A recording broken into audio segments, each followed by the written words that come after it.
Very good morning to you. It's the biggest increase in UK defence spending since the end of the Cold War.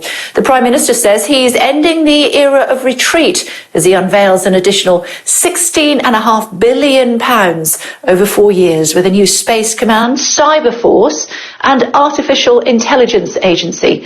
But this new funding announcement comes before the latest defence review has even been published. That's not due until the new year.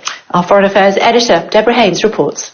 The armed forces are setting their sights on space, cyber and artificial intelligence in the UK's biggest investment in defence since the Cold War.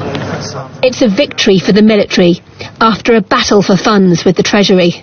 This was a pivotal moment for us to decide where we want to go, who we want to be, whether we become just a second-tier nation that is on the receiving end of international events, or whether we want to be a player. The Prime Minister will announce the spending boost today.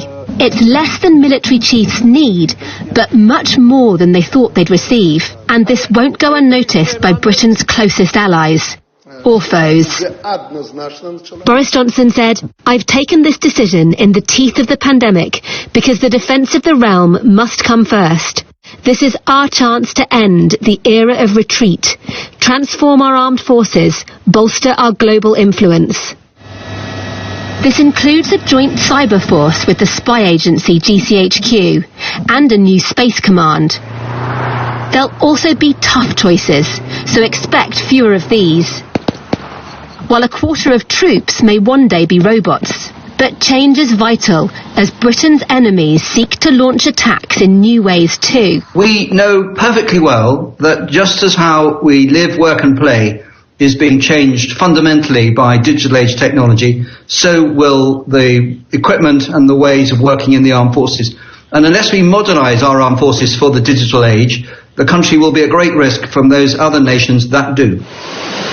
But the defence funding is only part of the story. A wider review on what UK power will be used for has been delayed until next year. Deborah Haynes, Sky News.